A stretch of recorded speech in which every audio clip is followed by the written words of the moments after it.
Furniture വിപണന രംഗത്ത് 13 വർഷത്തിലധികം നിലമ്പൂരിൽ പുതുമയുടെ പ്രൗഢ വിസ്മയം ഒരുക്കിക്കൊണ്ട് വിശ്വസ്തയോടെ പ്രവർത്തിച്ചു വരുന്ന ന്യൂ രാജധാനി ഫർണിച്ചർ കീർത്തിപ്പടി നിലമ്പൂർ. നിങ്ങളുടെ ആരോഗ്യം സംരക്ഷിക്കാൻ ലോകോത്തര ബ്രാൻഡായ ഹെർക്കുലീസ് ഫിറ്റ്നസ് എക്യുപ്മെന്റ്സുകൾ നിങ്ങൾക്കും സ്വന്തമാക്കാം. Wellnex fitness equipment sales and service near Seethi Haji stadium, Edavanna.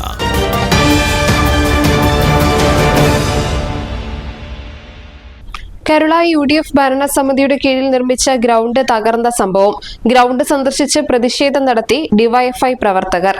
Karulayi UDF ഭരണസമിതിയുടെ വിവിധ അഴിമതികൾ ചൂണ്ടിക്കാട്ടിയായിരുന്നു പ്രതിഷേധം. അഴിമതിയിൽ മുൻപന്തിയിൽ നിൽക്കുന്നത് കരുളായി പഞ്ചായത്ത് വൈസ് പ്രസിഡന്റ് ആണെന്നും ഡിവൈഎഫ്ഐ പ്രവർത്തകർ ആരോപിച്ചു.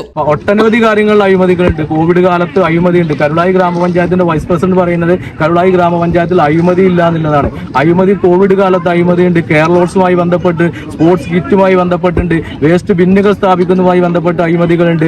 ഈ അഴിമതികളൊക്കെ നിലനിൽക്കെ കരുളായി ഗ്രാമപഞ്ചായത്താണ് ലോകത്തിലെ ഏറ്റവും നല്ല അഴിമതിയില്ലാത്ത പഞ്ചായത്ത് എന്ന് വീമ്പളക്കുമ്പോൾ ഇപ്പൊ അവസാനമായി ഈ നാട്ടിലേക്ക് തന്ന ഒരു ഗ്രൗണ്ടാണ്. 1 കോടി രൂപയോളം ഈ പ്രദേശത്ത് ഇല്ല. ബോർഡുകൾ ശ്രദ്ധിച്ചാൽ അറിയാം. സാധാരണഗതിയിൽ ബോർഡിൽ ഇത് നടപ്പാക്കുമ്പോൾ അതിന്റെ എമൗണ്ടുകൾ വെക്കാറുണ്ട്. ഇവിടെ വെച്ച ഒരു ബോർഡിലും ഇന്ന തുകയാണ് ഇന്ന പദ്ധതിക്ക് എന്ന് പറഞ്ഞിട്ട് ഒരു എമൗണ്ട് പോലും ഇതിൽ വെച്ചിട്ടില്ല. അഴിമതിയാണ്. 1 കോടി രൂപയോളം ഈ ഗ്രൗണ്ടിൽ കൊണ്ടുവന്ന് കുഴിച്ചിട്ടിരിക്കുകയാണ്. നമുക്കറിയാം, ഞങ്ങൾ എസ്റ്റിമേറ്റ് പരിശോധിച്ചിട്ടുണ്ട്. എസ്റ്റിമേറ്റ് പരിശോധിക്കുന്ന സമയത്ത് ഈ ഗ്രൗണ്ടിനകത്ത് ഗോളടിക്കുന്ന പോസ്റ്റ് ഉണ്ട്. ആ 2 പോസ്റ്റിന്റെ വിലയാണ് ഏകദേശം 70,000-ഓളം രൂപയാണ് വിലയിട്ടത്. അതുപോലെ തന്നെ ഒട്ടനവധി കാര്യങ്ങൾ ഈ ഗ്രൗണ്ടുമായി നടത്തിയ ഒട്ടനവധി കാര്യങ്ങളിലും വലിയ തോതിലുള്ള അഴിമതി നടത്തി. ആ അഴിമതി പണം വരാനിരിക്കുന്ന തദ്ദേശ സ്വയംഭരണ സ്ഥാപനത്തേക്കുള്ള തെരഞ്ഞെടുപ്പിന് UDFന് ഫണ്ട് കണ്ടെത്തുക എന്ന രീതിയിലാണ് UDF ഈ അഴിമതികൾ മൊത്തം നടത്തിയിട്ടുള്ളത്. ഈ അഴിമതിക്ക് കൂട്ടുകെട്ടായി, അതായത് ഇവിടുത്തെ യുവജനങ്ങളുണ്ട് എന്ന് പറഞ്ഞുകൊണ്ടാണ് അവഹേളിക്കുന്നത്. 1 കോടി രൂപ എന്ന് പറയുന്നത് സാമാന്യം അരി ഭക്ഷണം കഴിക്കണ ഒരാൾക്ക് ഇവിടെ വന്നു കഴിഞ്ഞാൽ മനസ്സിലാകും. 1 കോടി രൂപ ഈ പഞ്ചായത്ത് ഗ്രൗണ്ടിൽ ഏത് അർത്ഥത്തിലാണ് അവർ ചെലവഴിച്ചിട്ടുള്ളത്? ഇത് വയോജനങ്ങൾക്ക് വേണ്ടി ഉണ്ടാക്കിയുള്ള പാർക്കാണ്. ഈ പാർക്കിൽ ഉദ്ഘാടനം ചെയ്തിട്ട് 2ാമത്തെ ദിവസം അതിന്റെ ജിമ്മിന്റെ സാമഗ്രികളൊക്കെ പൊട്ടിപ്പോയി. അതിന് വൈസ് പ്രസിഡന്റും കൂട്ടരും ന്യായീകരിച്ച് എങ്ങനെ വെച്ചാൽ മഴ പെയ്തു, അത് സ്ഥാപിച്ചു കഴിഞ്ഞിട്ട് തുരുമ്പടിച്ച് പൊട്ടി. അപ്പോൾ 2ാമത്തെ ദിവസം തുരുമ്പടിച്ച് പൊട്ടണമെങ്കിൽ അത്രയുള്ള അതിന്റെ ക്വാളിറ്റി, പിന്നെ നമ്മളെ പഞ്ചായത്തിലുള്ള വയോജനങ്ങൾക്കുള്ള മൂല്യം അത്രയോളം കണ്ടിട്ടുള്ളൂ.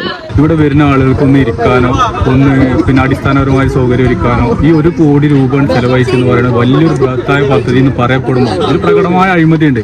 ആ ആളുകൾക്ക് ഇവിടെ ഒരു അടിസ്ഥാന വരുന്ന കുട്ടികൾക്ക് ഇവിടെ കളിച്ചു കഴിഞ്ഞാലൊന്ന് ടോയ്ലറ്റ് പോകാനോ ഒന്നിനും ഒരു സൗകര്യം ഉണ്ടാക്കിയെടുത്തിട്ടില്ല. ഡിവൈഎഫ്ഐ മേഖലാ secretary Nawas, president Siraj, joint secretary Sreejith, Amal, treasurer Nandu തുടങ്ങിയവർ പങ്കെടുത്തു. News bureau, Karulai. ഇനി ലോകമെമ്പാടുമുള്ള ഇന്ത്യക്കാർ ആഘോഷിക്കും. ആഘോഷങ്ങളെല്ലാം മലബാറിനൊപ്പം. കാരണം മലബാർ നിങ്ങൾക്കായി ഒരുക്കുന്നു ഒരു സുവർണ അവസരം. അത് നിങ്ങളുടെ ആഘോഷങ്ങളെ കൂടുതൽ സവിശേഷമാക്കും. അതുകൊണ്ടിനി കൂടുതൽ സമ്പാദ്യം, കൂടുതൽ സന്തോഷം, കൂടുതൽ ആഘോഷങ്ങൾ. എല്ലാ ആഘോഷങ്ങളും മലബാറിനൊപ്പം.